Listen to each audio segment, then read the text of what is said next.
ওম শান্তি। আজকে 10ই আগস্ট 2026-এ বাবার অমূল্য মহাবাক্য আমরা শুনব। আজকের এই মহাবাক্যের সার হিসাবে বাবা বলেছেন, আমরা সকল ব্রাহ্মণ আত্মা আমাদের জীবনে সম্পূর্ণ ও সম্পন্ন হওয়ার জন্য প্রতিদিন প্রতি মুহূর্তে পুরুষার্থ করে চলেছি।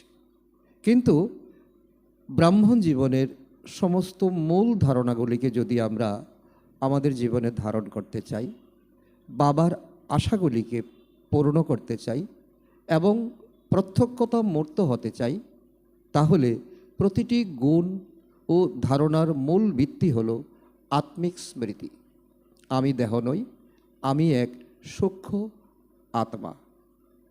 যত বেশি আমরা দেহি অভিমানী হওয়ার অভ্যাস করি, বারবার দেহ থেকে ন্যাড়া হওয়ার এবং একমাত্র প্রেমের সাগর বাবার ভালোবাসায় নিজেকে সম্পন্ন করার অভ্যাস করি, ততই সর্বগুণ ও সর্বশক্তি স্বতঃস্ফূর্তভাবে আমাদের জীবনে আসতে শুরু করে।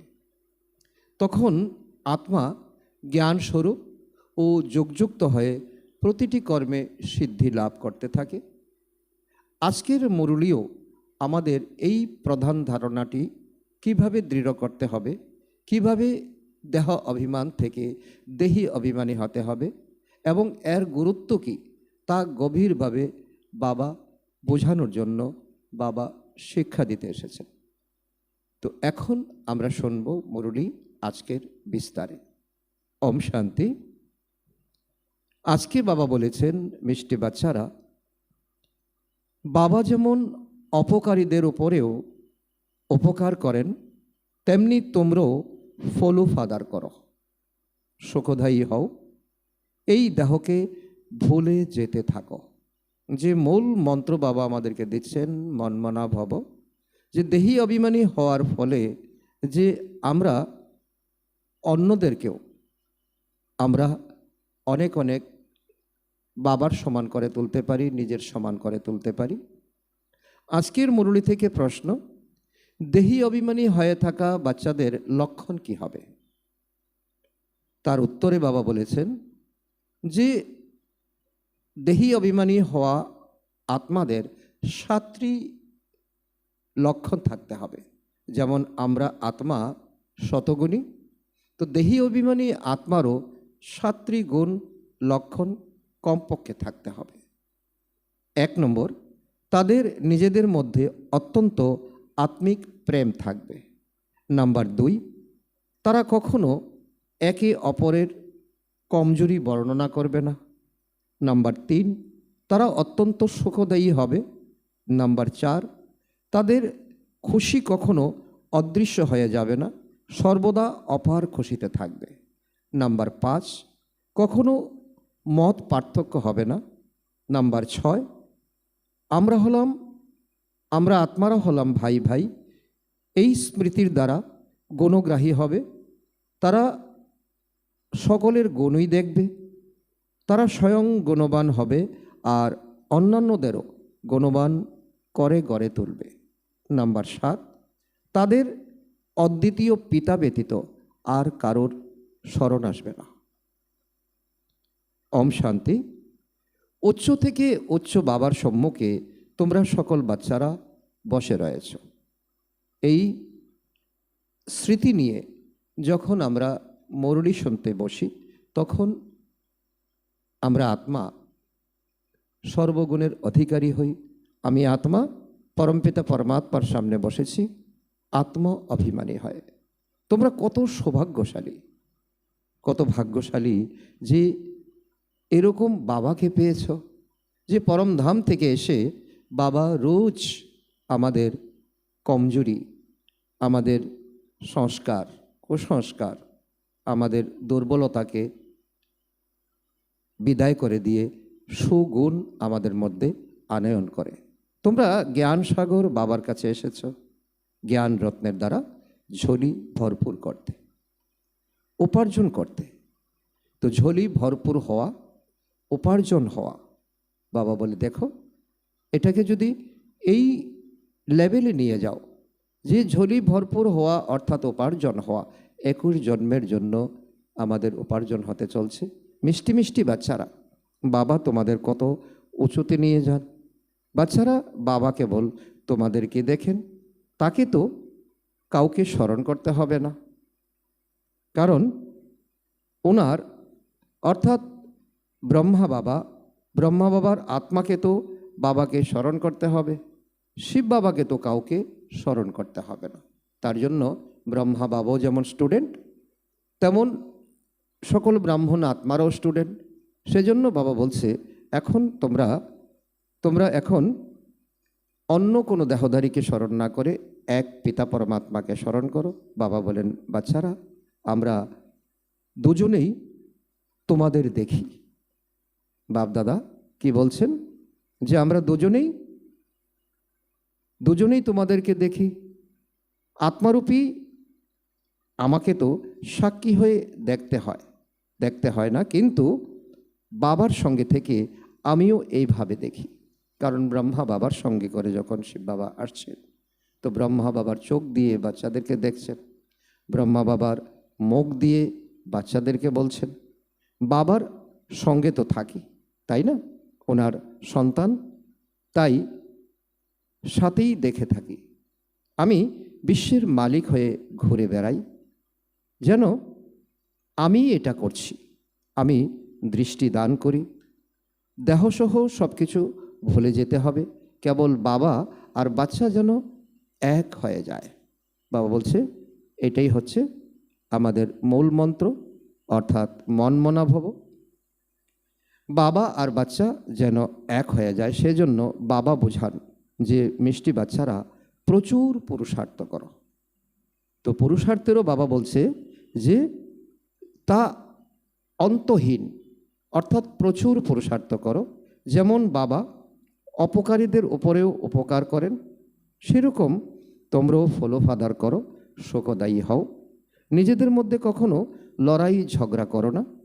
নিজেকে আত্মা মনে করে দেহকে ভুলতে থাকো, নিজেকে আত্মা মনে করে দেহকে ভুলতে থাকো। কেবলমাত্র অদ্বিতীয় বাবা ব্যতীত আর কেউ যেন স্মরণে না আসে। এও যেন জীবিত থেকে মৃত অবস্থা। বাবা বলছে যে এটাও যেন জীবিত থেকে এক মৃত অবস্থা, অর্থাৎ জীবন মৃত অবস্থা। আছো এই শরীরে, কিন্তু পুরানো কোনো স্মৃতি, অর্থাৎ মায়ার আবনের দেওয়া যত স্মৃতি আছে, সকল স্মৃতিকে ভুলে এখন এক বাবাকে তোমরা দেখছো, বাবার শিক্ষাকে তোমরা গ্রহণ করছো, দেহকে তোমরা ভুলতে থাকো। কেবলমাত্র অদ্বিতীয় বাবা ব্যতীত আর কেউ যাতে স্মরণে না আসে। অন্তিম সময়ে এক বাবা, দ্বিতীয় আর কেউ নয়। এও যেন জীবিত থেকে মৃত অবস্থা, এই দুনিয়ার থেকে যেন মারা গেছে। বলাও হয়ে থাকে না, তুমি মরলে এই দুনিয়াও তোমার কাছে মৃত। এখানে তোমাদের জীবিত থেকে মৃত হতে হবে। দেহ অভিমানকে উড়িয়ে দিতে থাকো, একান্তে বসে অভ্যাস করতে থাকো। ভোরবেলায় একান্তে বসে নিজের সাথে কথা বলো, অত্যন্ত উৎসাহ উদ্দীপনার সঙ্গে বাবাকে স্মরণ করো। ব্যাস বাবা, এখন আমরা তোমার কোলে এলাম বলে। কারণ অমৃতবেলাই তোমাদের একমাত্র সুন্দর সময়। কাজকর্ম তখন কিছুই থাকে না, ব্যস্ততা কিছুই থাকে না। আর এই সময় তোমরা বাবাকে প্রেম থেকে বাবাকে স্মরণ করো, বাবার সঙ্গে কথা বলো। মিষ্টি বাবা, আমরা তোমার কোলে এলাম বলে। বেশ, একের স্মরণে যেন শরীর ত্যাগ হয়। একই বলা হয় একের অন্তে থাকা, একান্ত অবস্থা, অর্থাৎ এক বাবার স্মৃতি, এক পরমধামের স্মৃতি। তো এই দিব্য স্মৃতি যখন আমাদের মানস পটে যখন জেগে ওঠে, সদা সর্বদা যখন চলতে থাকে, তখন বাবা বলছে এটাই তোমাদের আদি সংস্কার। বাবাকে স্মরণ করতে করতেই এই শরীররূপী চামড়া সরে যাবে। তোমরা জানো যে এই পুরানো দুনিয়া, পুরানো দেহ সমাপ্ত হয়ে যাবে। এছাড়া পুরুষার্থের জন্য তো সঙ্গমের অল্প সময়ই বর্তমান রয়েছে। বাবা সেই সময়েও আমাদেরকে ইশারা দিচ্ছেন, আর সময় তোমাদের হাতে নেই। অনেক সময় তোমরা পার করেছো। বাচ্চারা জিজ্ঞাসা করে, বাবা এই পড়াশোনা আর কতদিন চলবে, আর কতদিন চলবে? বাবা বলেন, যতদিন না দৈবী রাজধানী স্থাপন হচ্ছে, যতদিন না আমাদের দৈবী সংস্কার গঠিত হচ্ছে, ততদিন পর্যন্ত শোনাতে থাকবো। তারপর ট্রান্সফার হয়ে যাবে নতুন দুনিয়ায়। শতযুগে আমাদের যে আদি কালচার থাকবে, এ হলো পুরানো শরীর, কিছু না কিছু কর্মভোগ তো চলতেই থাকে। এতেও বাবা সহায়তা করবেন, এরকম আশা রাখা। বাবা বলছে যে শরীরের কর্মভোগ কিছু চলবে, এতে বাবা সহায়তা করবেন। বাবা বলছেন এ হলো পুরানো শরীর, কিছু না কিছু কর্মভোগ তো চলতেই থাকে, এতে বাবা সহায়তা করবেন, এরকম আশা করা উচিত নয়। কারণ যজ্ঞের ইতিহাস আমরা জানি, ব্রহ্মা বাবা নাম্বার 1 পুরুষার্থী হওয়া সত্ত্বেও ব্রহ্মা বাবার যে এক কাশিকে নিয়ে, কাশি, ব্রহ্মা বাবার গলায় সবসময় কফ জড়িয়ে থাকতো, এই কাশিকে নিয়ে ব্রহ্মা বাবা সারাটা জীবন কাটিয়েছেন কর্মভোগ। বাবা তো কোনো সহযোগিতা করেনি। তো এরকম আশা ব্রহ্মা বাবা যেমন রাখেনি, তেমন আমাদেরও রাখা উচিত নয়। দেউলিয়া হয়ে গেলে, অসুস্থ হয়ে পড়লে তো বাবা বলবেন এ হলো তোমাদের হিসাব নিকাশ। হ্যাঁ, তবু যোগের দ্বারা আয়ু বৃদ্ধি পাবে। এই সময় যোগযুক্ত অবস্থা, যোগযুক্ত অবস্থায় থাকা, তাতে তোমাদের ধীরে ধীরে তোমাদের আয়ু বৃদ্ধি পাবে। নিজে পরিশ্রম করো, দয়া ভিক্ষা করো না। পরিশ্রম করো, দয়া ভিক্ষা করো না। কারণ ভক্তরা দয়া ভিক্ষা করে, আর তোমরা তো এই সময় জ্ঞানী আত্মা। বাবাকে যত স্মরণ করবে তাতেই কল্যাণ হবে। যতখানি সম্ভব যোগবলের দ্বারা কর্ম করো। ভক্তিমার্গে গাওয়া হয়, আমাকে পলকে লুকিয়ে রেখো, প্রিয় বস্তুকে নূরে রত্ন প্রাণ প্রিয় বলা হয়। বাবা হলেন অতি প্রিয় কিন্তু গুপ্ত। ওনার প্রতি এমন লাভ থাকা উচিত যে সে কথা আর জিজ্ঞাসা করো না। তো বাবা বলছে এর থেকে ভালোবাসার জিনিস এই দুনিয়াতে আর কিছুই হতে পারে না। বাবাই একমাত্র ভালোবাসার জিনিস, বাবাই একমাত্র গুপ্ত, সূক্ষ্ম এবং অতি প্রিয়। বাচ্চাদের বাবা নিজের পলকে লুকিয়ে রাখেন। এই পলক কোনো চক্ষু নয়, এই হলো বুদ্ধির কথা। অতি বিলাবের নিরাকার বাবা আমাদেরকে পড়াচ্ছেন, তিনি হলেন জ্ঞানের সাগর, সুখের সাগর, প্রেমের সাগর। তো প্রত্যেকটি শব্দ আমাদের দেহ মনে এক শিহরণ জাগিয়ে দেয় এবং জাগিয়ে দেওয়া উচিত, জাগিয়ে তোলা উচিত। এইরকম প্রিয়তম বাবার সাথে কতখানি প্রেম থাকা উচিত। তিনি বাচ্চাদের জন্য কত নিষ্কাম সেবা করেন। বাবা বলেন I am your obedient servant.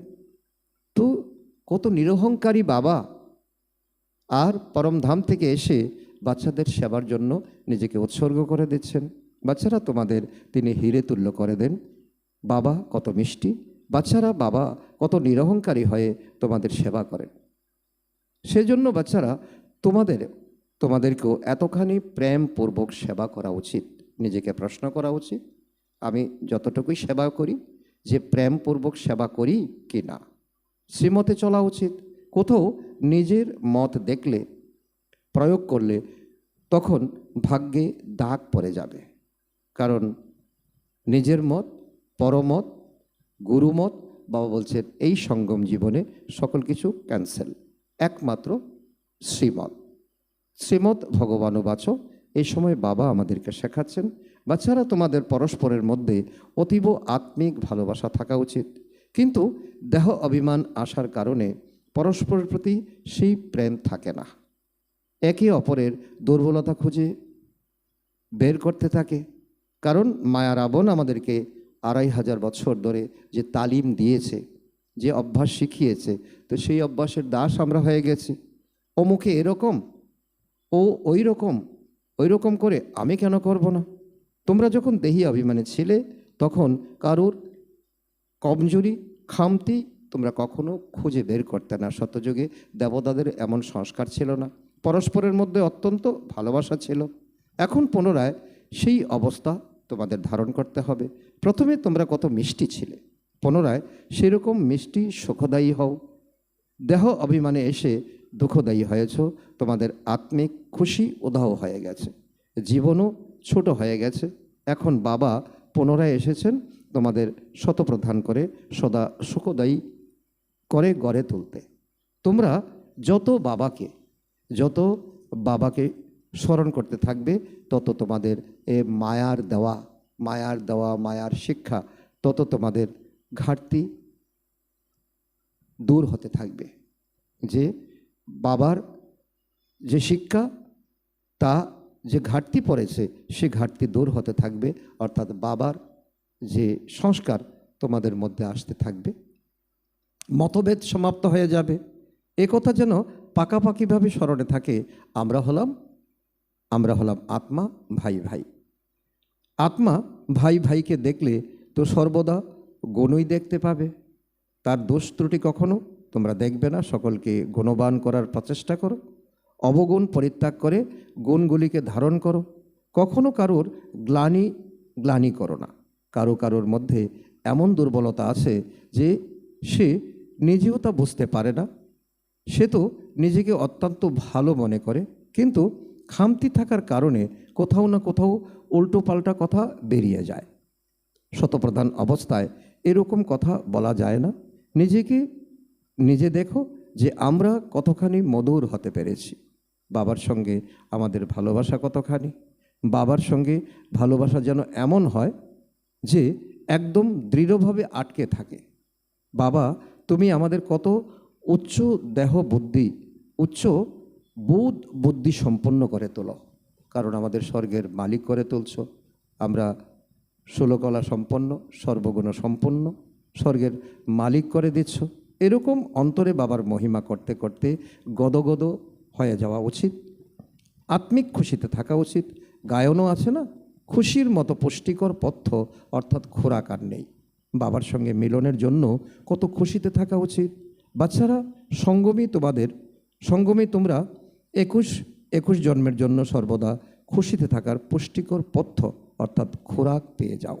এই সঙ্গম জীবন তোমাদের হিরেতুল্য জীবন, আর পুষ্টিকর খোরাকও তোমরা এই সময় পেয়ে যাচ্ছ।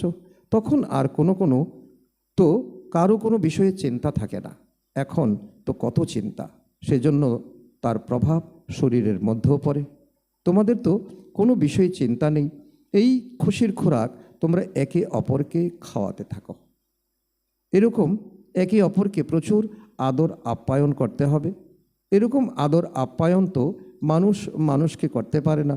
তোমরা বাবার শ্রীমত অনুযায়ী আদর আপ্যায়ন করো। কুশল সংবাদও এই যে কাউকে বাবার পরিচয় দেওয়া।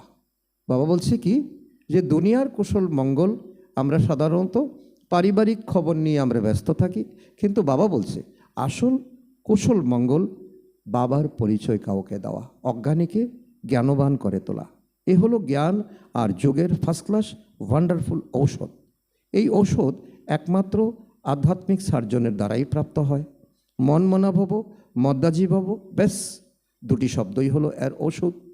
অতি প্রিয় বাবার থেকে বিশ্বের রাজত্ব প্রাপ্ত হয়। এ কি কোনো সামান্য কথা? বাবা বলছে যে 5000 বছর পরে সেই ভাগ্য আবারও আমরা পেয়েছি, এটি কোনো সাধারণ কথা নয়। এই দুটি শব্দই বিখ্যাত। এই দুটি কথার দ্বারা তোমরা এবার হেলদি, এবার ওয়েলদি হয়ে যাও।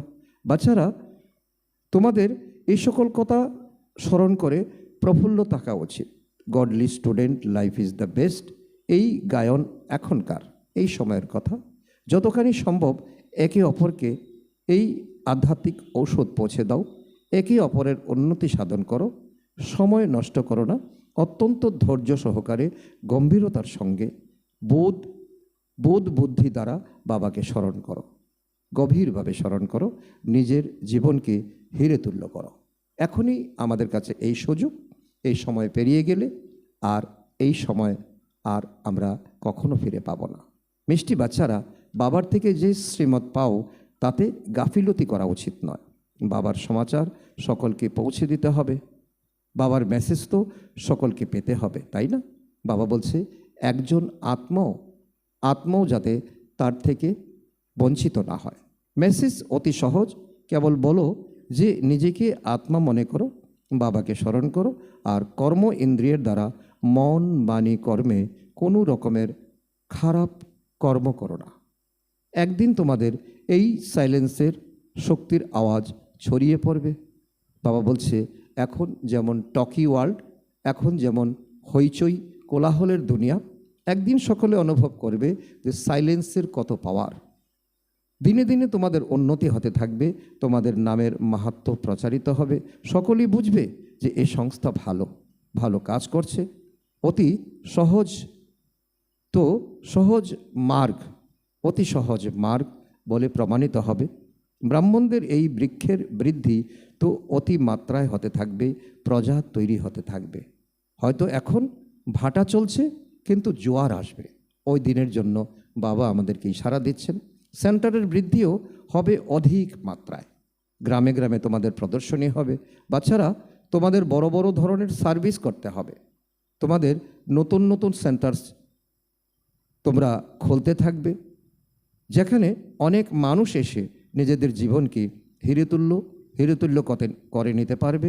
তোমাদেরকে অতি প্রেমপূর্বক এক একজনের পরিচর্যা করতে হবে। কোথাও যেন কোনো দুঃখী পা পিছলে না যায়। বাবা বলছে, যারা দুঃখী তারা হলো বেচারা, তারা জানে না বাবার পরিচয়, জানে না বাবার হাত, চেনে না বাবাকে। তাই তারা যাতে পা পিছলে না যায়, তাদেরকে সযত্নে গিয়ে তাদেরকে টেনে তোলো। যত অধিক সেন্টার হবে, ততই অধিক সংখ্যক এসে জীবন লাভ করবে। জীবন অর্থাৎ এই ঈশ্বরীয় জীবন লাভ করবে। বাচ্চারা, যখন তোমাদের প্রভাব ছড়িয়ে পড়বে, তখন অনেকেই ডাকবে যে এখানে এসে আমাদের মানুষ থেকে দেবতায় পরিণত হওয়ার রাজযোগ আমাদের শেখাও, আমাদের প্রয়োজন, আমরা এই শিক্ষায় শিক্ষিত হতে চাই। ভবিষ্যতে অনেক জাঁকজমকভাবে ছড়িয়ে পড়বে যে সেই ভগবান এসে আবুতে পদার্পণ করেছেন। সারা তীর্থ বারবার, আবু তীর্থ একবার, সকলে অনুভব করবে। এতদিন তো মুখে মুখে আমরা শুনেছিলাম, এখন বাবা বলছে সময় হয়েছে, এখন সকলে অনুভব করবে। বাচ্চারা, তোমরা দেখছো যে এই সময় পুরানো দুনিয়ায় অনেক ইন্টারন্যাশনাল সমস্যাদি রয়েছে। কোথাও যুদ্ধ চলছে, কোথাও ক্রাইসিস চলছে। এখন এই সকল সমস্যাদি সমাপ্ত হয়ে যাবে। এর জন্য তোমাদের কোনো দুশ্চিন্তা করতে হবে না। তোমরা সকলকে শোনাও যে এর জন্য পরোয়া করো না। এখন এই পুরানো দুনিয়া গেল কি গেল, অর্থাৎ সমাপ্ত হলো বলে এর প্রতি কোনো মোহ রেখো না। কিছুই ছিল না, কিছুই থাকবে না। এখনকার এই শূন্য অবস্থাতে বাবা বলছে মোহহীন অবস্থা। যদি মোহ থাকে, হৃদয় শুদ্ধ হবে না, তখন অপার খুশিও থাকবে না। বাচ্চারা অগাধ জ্ঞান ধনের ভাণ্ডার প্রাপ্ত করতে থাকে, তবে তো অপার খুশি থাকা উচিত। হৃদয় যত বিশুদ্ধ হবে, তত অন্যদেরকেও পরিশোধন করতে পারবে। যোগের স্থিতির দ্বারাই হৃদয় বিশুদ্ধ হয়। বাচ্চারা, তোমাদের যোগী হওয়া এবং তৈরি করার শখ থাকা উচিত। যোগী জীবন তোমাদের তৈরি করো এবং অন্যদেরও যোগীর জীবন বানাও। সেজন্য বাবা বলে তোমাদের শখ থাকা উচিত। যদি দেহের প্রতি মোহ থাকে, দেহ অভিমান থাকে, তবে বুঝে নাও যে আমাদের অবস্থা এখনও অনেক কাঁচা রয়েছে। দেহ অভিমান যদি থাকে, বাবা 60টি লক্ষণ আমাদেরকে আজকে প্রশ্নের উত্তরে বলেছেন। দেহি অভিমানী বাচ্চারাই খাঁটি হীরায় পরিণত হয়। সেজন্য যতখানি সম্ভব দেহি অভিমানী হয়ে থাকার অভ্যাস করো।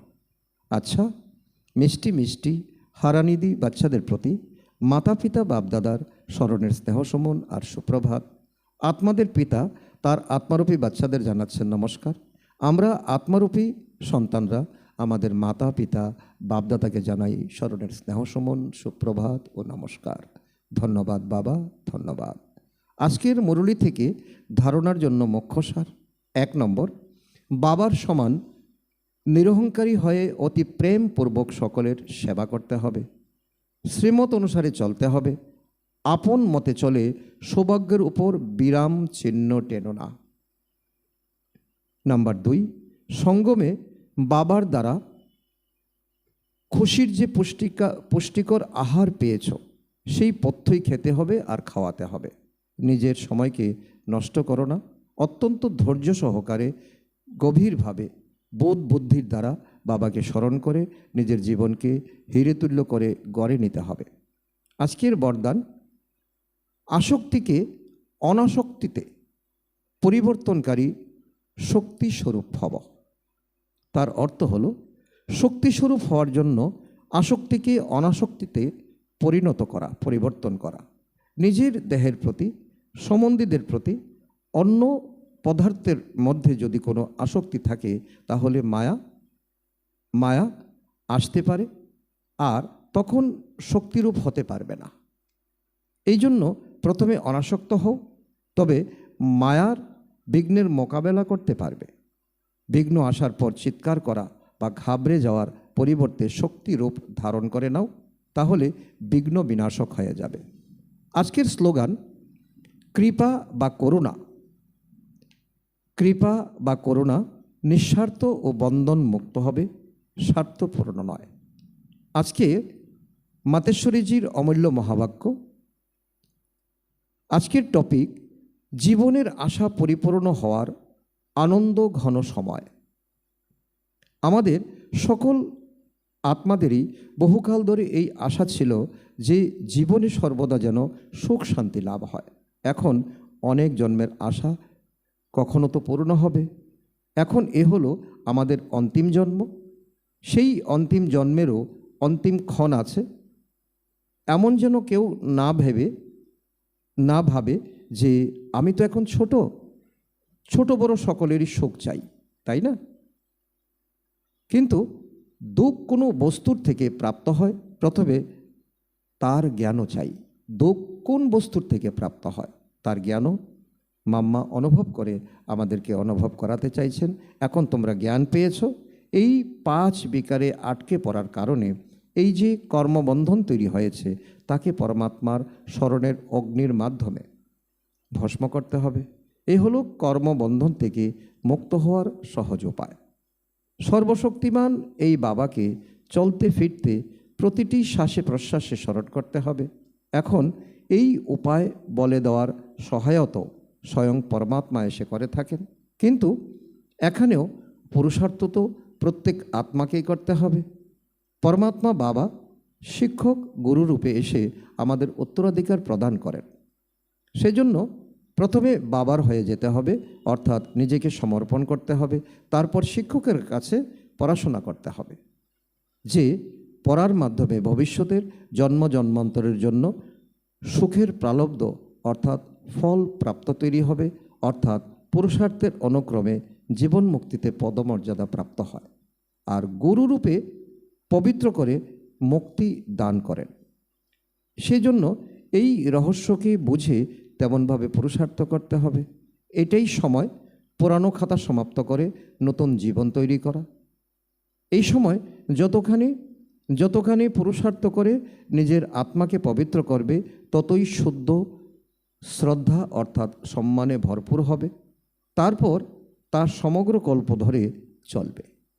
তাহলে সমগ্র কল্পের ভিত বা আধার হলো এই সময়ের উপার্জনের উপর। দেখো, এই সময়েই তোমরা আদি মধ্য এবং অন্তের জ্ঞান পাও। আমাদের সেই দেবতা হতে হবে। আর এখন আমাদের উত্তরণ কলা, তারপর ওখানে গিয়ে ফল ভোগ করব। ওখানে দেবতারা ভবিষ্যতের কথা জানতে পারে না যে আমাদের অধঃপতন হবে।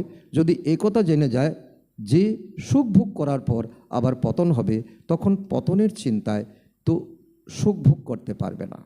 এই জন্য এরকম ঈশ্বরীয় নিয়ম রয়েছে যে মানুষ সর্বদা উত্তরণ করার জন্য পুরুষার্থ করে, অর্থাৎ সুখের জন্য উপার্জন করে। কিন্তু ড্রামায় আধা আধা পার্ট তৈরি করা হয়েছে। যে রহস্যকে আমরা জানি, কারণ যে সময় সুখ প্রাপ্তির সময়, তখন পুরুষার্থ করে সুখ প্রাপ্ত করতে হবে। এটাই হলো পুরুষার্থের মাহাত্ম্য। অভিনেতার কাজ হলো অভিনয় করার সময় সম্পূর্ণ দক্ষতার সঙ্গে নিজের পার্ট প্লে করা। ফলস্বরূপ যারা দেখে তারা যেন বাহ বাহ করে। সেজন্য হিরো হিরোইন পার্ট দেবী দেবতারা পেয়েছে, যাদের স্মারকচিত্রের গায়ন ও পূজন হয়। নির্বিকারী প্রবৃত্তিতে থেকে কমল পুষ্প সমান স্থিতি তৈরি করা, এটাই হলো দেবতাদের মাহাত্ম্য অর্থাৎ মহানতা। এই মাহাত্ম্য ভুলেই ভারতের এই দুর্দশা হয়েছে। এখন পুনরায় এমন জীবনশৈলী গঠনকারী পরমাত্মা স্বয়ং এসেছেন, এখন তার হাত ধরলেই জীবন তরি পার হয়ে যাবে। আচ্ছা, ওম শান্তি। আজকের অব্যক্ত ইশারা, অপবিত্রতার বীজকেও সমাপ্ত করে সম্পূর্ণ স্বচ্ছ অর্থাৎ পবিত্র হও। তার অন্তর্গত বাবা বলেছেন, আমি হলাম সঙ্গমযুগী ব্রাহ্মণ। এই ব্যর্থ সংকল্প অপবিত্রতার সংস্কার হলো শূদ্রের সংস্কার বা স্বরূপ। এরকম অনুভব হবে যে এটা হলো অপবিত্রতা আর বিস্মৃতির সংস্কার, যেটা আমার অর্থাৎ ব্রাহ্মণত্বের নয়, শূদ্রের সংস্কার। সেটাকে নিজের মনে করলে মায়ার বশ হয়ে হয়রানি হতে হয়। আচ্ছা, ও শান্তি।